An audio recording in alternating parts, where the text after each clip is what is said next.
नमस्कार। आज के वीडियो में हम सीखेंगे कुछ बेसिक सेटिंग्स की। स्मार्ट स्कूल मैनेजमेंट के पिछले 2 वीडियो में हमने नई ब्रांच क्रिएट करना, प्रोफाइल्स को अपडेट करना सीख लिया था। अब सेटिंग्स के लिए सबसे पहले एडमिन में जाएंगे, वहाँ पर आएंगे तो यहाँ पर सेटिंग का ऑप्शन है, सेटिंग पे क्लिक करेंगे। जैसे सेटिंग पे जाएंगे तो आपकी सेटिंग ओपन हो जाएगी। लेफ्ट हैंड साइड में सेटिंग के मेन्यूज़ दिए हुए हैं, general settings, number settings, fees setting, transaction setting, ID card, payment integration, go to और एडमिशन फॉर्म। अब जनरल सेटिंग में आपको करना क्या क्या है कि जैसे हमने जनरल सेटिंग में क्लिक किया तो यहाँ पर पहला ऑप्शन है is chart shows in reports, यानी रिपोर्ट्स में यदि आप चार्ट देखना चाहते हैं या रिपोर्ट्स को चार्ट्स के रूप में देखना चाहते हैं तो इसको टिक करेंगे और सेव पर क्लिक करेंगे। सेकेंड ऑप्शन है आधार कार्ड कंपलसरी रखना है। यदि आप आधार कार्ड को कंपलसरी रखते हैं तो जब भी आप स्टूडेंट का या टीचर्स का डेटा इंपोर्ट करेंगे तो वहाँ पर आधार कार्ड का नंबर होना चाहिए। अगर एक भी विद्यार्थी का आधार कार्ड नहीं होगा तो वो डेटा इंपोर्ट नहीं होगा। इसलिए आपको सलाह दी जाती है कि इसको अनटिक करके सेव करेंगे ताकि अगर किसी विद्यार्थी का, किसी टीचर का आधार कार्ड नहीं हो तो उसको हम बाद में अपडेट कर लेंगे पर डाटा आसानी से इंपोर्ट हो जाए।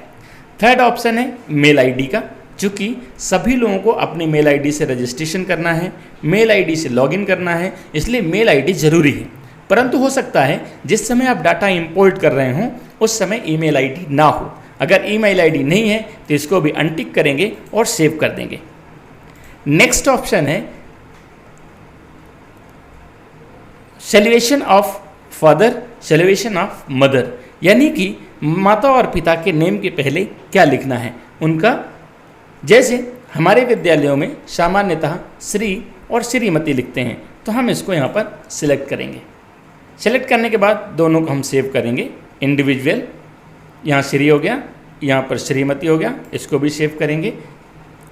अंतिम ऑप्शन है टीसी का टेम्पलेट। तो अभी फ़िलहाल इसमें टीसी के 2 टेम्पलेट पड़े हुए हैं सीबीएसई के, बाद में और भी टेम्पलेट्स लगा दिए जाएंगे। आपको जो टेम्पलेट्स ठीक लगे देखने में उसको हम सिलेक्ट करेंगे और यहाँ पर इसको सेव करेंगे। अब इसमें इम्पॉर्टेंट ये है कि जब भी हम ये सारी चीज़ें सेव करेंगे तो एक एक सेटिंग को करके सेव करना है। आप सोचें कि सारी सेटिंग करने के बाद सेव करेंगे तो कुछ चीज़ें अधूरी रह जाएंगी। दूसरा ऑप्शन नीचे आएंगे तो नीचे आपके पास 2 लोगो अपलोड करने का ऑप्शन है। एक तरफ विद्या भारती का लोगो और दूसरी तरफ अपने विद्यालय का लोगो अपलोड करेंगे। चलिए शुरू करते हैं। विद्यालय, पहले विद्या भारती का लोगो हमने सिलेक्ट किया है और यहाँ पर अपलोड पे क्लिक किया है। दूसरे नंबर पे हमें विद्यालय का लोगो अपलोड करना है तो हमने विद्यालय का लोगो लिया और इसको भी हमने अपलोड कर दिया है। अब तीसरा ऑप्शन यहाँ पर है टैली इंटीग्रेशन का। तो टैली इंटीग्रेशन का जो की दी हुई है ये तब के लिए है जब हमें ऑडिटर को, सीईओ को अपना डेटा भेजना है ऑडिट करने के लिए। उस समय हमें ये की उनको भेजना है। भेजने के बाद यदि हम चाहें कि हमारा डेटा एक्सेस ना कर सकें तो हम रीजनरेट कर उस की को बदल देंगे। इसको हम कॉपी भी कर सकते हैं भेजने के लिए और डाउनलोड करके फाइल भी भेज सकते हैं। तो ये पहला ऑप्शन जनरल सेटिंग का है जो मैंने आपको बताया। सेकेंड है आपका नंबर सेटिंग। नंबर सेटिंग में 3 चीज़ें हैं। पहला है स्टाफ आईडी, सेकेंड है रेगुलर स्कॉलर नंबर और चौथा है प्राइवेट स्कॉलर नंबर। सबसे पहले शुरू करेंगे स्टाफ आईडी से। स्टाफ आईडी को जब शुरू करेंगे तो इसमें 3 ऑप्शन है, प्रीफिक्स, स्टार्ट नंबर और सफिक्स।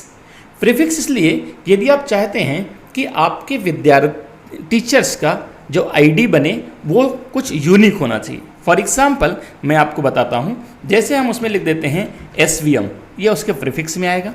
फिर स्टार्ट नंबर कहाँ से करना है तो सामान्यतः यदि हमारे विद्यालय में 20 टीचर्स हैं, उनका डेटा हमने अपलोड कर रखा है, उनको हमने पहले से आईडी दे चुके हैं। अब हमारा जो शुरू होगा वो कहाँ से स्टार्ट होगा तो वो 21 से स्टार्ट होगा। या हमने 120 तक उनको दे रखा है तो इसका आईडी 121 से होगा। मतलब ये है कि 20 टीचर के बाद 21वें टीचर का जो एडमिशन करना है, जो रजिस्ट्रेशन करना है, उस समय यह ऑटोमेटिक जनरेट होगा। सफिक्स में यदि देना चाहें तो आप दे सकते हैं, यदि नहीं देना चाहें तो इसके लिए कोई कंपल्सन या ज़रूरत नहीं है। तो हम यहाँ पर सफिक्स देते हैं और स्टार्टिंग नंबर देते हैं और इसको सेव कर देते हैं। आप देखिए यहाँ पर ये सेव हो चुका है। सेकंड थिंग, यदि स्कॉलर नंबर की बात करें तो रेगुलर स्कॉलर नंबर भी हम यहाँ पर सेट करेंगे। जैसे यहाँ पर पहले से डिफ़ॉल्ट है, इसको हम डिलीट कर देंगे। अब यहाँ पर कोई भी स्कॉलर नंबर नहीं है, अब हम सेट करेंगे। यहाँ पर सावधानी बरतने की आवश्यकता है कि हमारे विद्यालय में स्कॉलर नंबर देने का सिस्टम क्या है। जैसे मैंने कई सारे विद्यालयों में अध्ययन किया है, कुछ विद्यालयों में एक ही स्कॉलर नंबर अरुण से लेकर 12वीं तक के विद्यार्थियों के लिए जारी किया जाता है। कुछ विद्यालयों में पहली से लेकर 8वीं तक के लिए अलग स्कॉलर नंबर, 9वीं से लेकर 12वीं तक के लिए अलग स्कॉलर नंबर देते हैं। आपको सलाह दी जाती है कि ऐसा नहीं करना चाहिए। यदि दो विद्यालय हैं, दोनों की मान्यता अलग अलग है, तो दोनों को अलग अलग स्कॉलर नंबर दे सकते हैं। परंतु विद्यालय एक ही है, मान्यता एक ही है, तो सभी विद्यार्थियों को एक ही प्रकार का स्कॉलर नंबर देना चाहिए। लेकिन फिर भी चूँकि आपके यहाँ व्यवस्था है तो कैसे करेंगे बताता हूँ। सबसे पहले यहाँ पर नेम लिखेंगे। फॉर एग्जाम्पल हमारे यहाँ 2 प्रकार के स्कॉलर नंबर चलते हैं। पहला कौन सा चलता है? पहला हमारे यहाँ अरुण टू 8th अलग स्कॉलर नंबर चलता है, हमने उसका नाम दे दिया। प्रीफिक्स में यदि कुछ देना चाहें तो दे सकते हैं, नहीं देना है तो गत सत्र हमारा जो स्कॉलर नंबर था वो 56 52 था, तो इस बार हम 56 53 लिखेंगे। यानी पहला स्कॉलर नंबर जब हम एडमिशन देंगे तो यहाँ से स्टार्ट होगा और इसको हम सेव कर देंगे। अब हमारे यहाँ दूसरा स्कॉलर नंबर भी चलता है, तो दूसरे स्कॉलर नंबर के लिए क्या करेंगे, हम फिर से एक स्कॉलर नंबर क्रिएट करेंगे और ये क्रिएट करेंगे क्लास 9 to 12th। जो भी यहाँ पर लिखना चाहें, इसमें लिखने में आपको कोई दिक्कत नहीं है। तो 9 to 12th के लिए यदि हम करेंगे तो 9 to 12th का गत सत्र का लास्ट स्कॉलर नंबर क्या था, उसके आगे हम नया स्कॉलर नंबर लिखेंगे और उसको सेव कर देंगे। अब यहाँ पर यदि आप ध्यान से देखेंगे तो आपको ध्यान में आएगा कि यहाँ पर 2 प्रकार के स्कॉलर नंबर जनरेट होते हैं। प्रॉब्लम कहाँ आती है कि जब हम स्कॉलर नंबर देते चले जाते हैं तो आज नहीं तो कल एक दूसरे से ओवरलैप होंगे, यानी 2 विद्यार्थियों के, एक ही विद्यार्थी के 2 स्कॉलर नंबर या 2 विद्यार्थियों को एक ही स्कॉलर नंबर अलॉट हो जाएगा। इसलिए आप सभी से निवेदन है कि पुराना सिस्टम जैसा भी रहा हो, परंतु यदि अभी स्कॉलर नंबर देना है तो अरुण से लेकर 12th तक सभी विद्यार्थियों को एक ही स्कॉलर नंबर देना चाहिए। आप कोई सा भी जो अंतिम स्कॉलर नंबर है वो देंगे, उसके आगे यहाँ से स्टार्ट होगा और इसको हम सेव कर देंगे। तीसरा ऑप्शन यहाँ पर ये है कि यदि आपके यहाँ प्राइवेट स्कॉलर्स यानी प्राइवेट स्टूडेंट को एडमिशन देते हैं, अब उनको रेगुलर स्टूडेंट का स्कॉलर तो दे नहीं सकते हैं, तो उनको प्राइवेट स्कॉलर नंबर देंगे, तो वो भी हम यहाँ पर सेट कर सकते हैं। परंतु हमारे यहाँ ऐसी व्यवस्था नहीं है तो इसको देने की आवश्यकता नहीं है। थर्ड ऑप्शन में फीस सेटिंग में आएंगे, तो फीस सेटिंग में आपको यहाँ पर सेट करना है कि 25-26 में हमारे यहाँ फ़ीस लेने के लिए नंबर ऑफ़ इंस्टॉलमेंट कितनी है। यदि मंथली फ़ीस लेते हैं 12 महीने की तो 12 इंस्टॉलमेंट, यदि 10 महीने के लेते हैं तो 10 इंस्टॉलमेंट, 3 महीने के लेते हैं 3 इंस्टॉलमेंट, 4 महीने के लेते हैं 4 इंस्टॉलमेंट, यानी जितने इंस्टॉलमेंट में आप फीस लेते हैं उतने इंस्टॉलमेंट यहाँ पर फिक्स करेंगे। मैं यहाँ पर 4 इंस्टॉलमेंट में सेट करता हूँ। यदि हमारे यहाँ लेट फीस लगती है तो लेट फीस लगती है तो कैसी लगती है, डेली या फिर मंथली। मैं यहाँ पर मंथली सेलेक्ट करता हूँ। लेट फीस का कैलकुलेशन कैसे करना है, परसेंटेज वाइज या फिर वैल्यू टाइप, तो हम यहाँ पर वैल्यू टाइप सेट करेंगे। अब लेट फीस की वैल्यू कितनी होगी, तो हम 100 रुपये प्रति महीने लेंगे यदि वो लेट फीस जमा करेंगे तो। दूसरी चीज़ यहाँ पर है कि यदि हम बस फीस में भी लेट फीस लेना चाहते हैं तो हम लिखेंगे, यदि नहीं लेना चाहेंगे तो छोड़ देंगे। यदि बस फीस में लेट फीस अप्लाई करना है तो यहाँ पर टिक करेंगे, अदरवाइज अनटिक कर सेव करेंगे। इस तरह से फीस का सेटिंग आपका हो जाएगा। नेक्स्ट ऑप्शन आपका ट्रांजैक्शन नंबर का है। ट्रांजैक्शन नंबर अगर आप ध्यान से यहाँ देखेंगे तो यहाँ पर ट्रांजैक्शन नंबर पहले से बने हुए हैं। एडमिशन फॉर्म का ट्रांजैक्शन नंबर AF से स्टार्ट है, कॉन्ट्रा का C से स्टार्ट है, डोनेशन का DR से, फीस एडजस्टमेंट का FA से, फीस बिल का FB से, फीस रिसिप्ट का FR से, फीस रिटर्न का FRT से, यानी सभी के स्कॉलर नंबर पर सभी के ट्रांजेक्शन नंबर पहले से सेट हैं, यानी डिफ़ॉल्ट रूप से 1 से स्टार्ट होगा। जो कि नया सेशन 1 अप्रैल से स्टार्ट हुआ है, इसलिए सभी का स्टार्टिंग नंबर 1 से ही होगा। सभी में सब कुछ सेट है, इसमें कोई भी परिवर्तन, कोई भी चेंजेस करने की ज़रूरत नहीं है। नेक्स्ट सेटिंग है आपकी आई कार्ड की सेटिंग। आई कार्ड की सेटिंग 2 प्रकार की है, एक स्टूडेंट का आई कार्ड है और दूसरा स्टाफ का आई कार्ड है।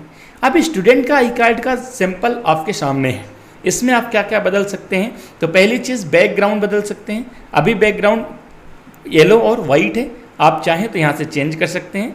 इमेज में जाएंगे, कोई भी इमेज जो आपके कंप्यूटर में है, यदि हम उसको सिलेक्ट करेंगे तो बैकग्राउंड में इस तरह से नया फ़ोटो सेट हो जाएगा। बदलना है तो आप यहाँ से बदल सकते हैं। तो जो भी बैकग्राउंड देना चाहें, ये तो मैंने जस्ट आपको दिखाने के लिए बता दिया है।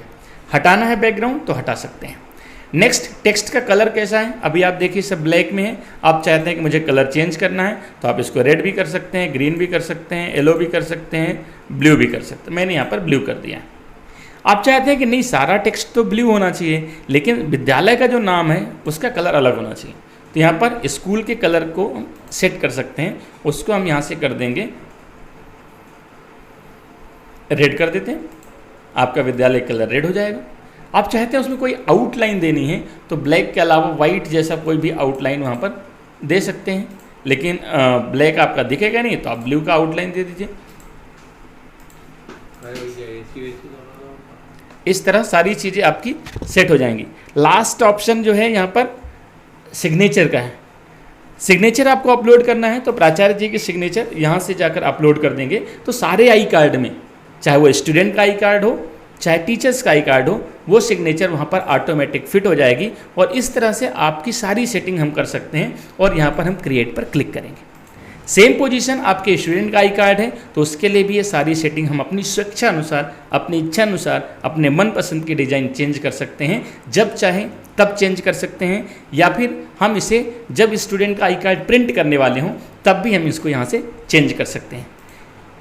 ये कुछ बेसिक सेटिंग थी जिसके बारे में हमने बात की। नेक्स्ट आपका पेमेंट इंटीग्रेशन का है, जो कि हम अगले वीडियो में बात करेंगे। तब तक के लिए बहुत बहुत धन्यवाद। आपका दिन शुभ हो। मिलते हैं अगले वीडियो में।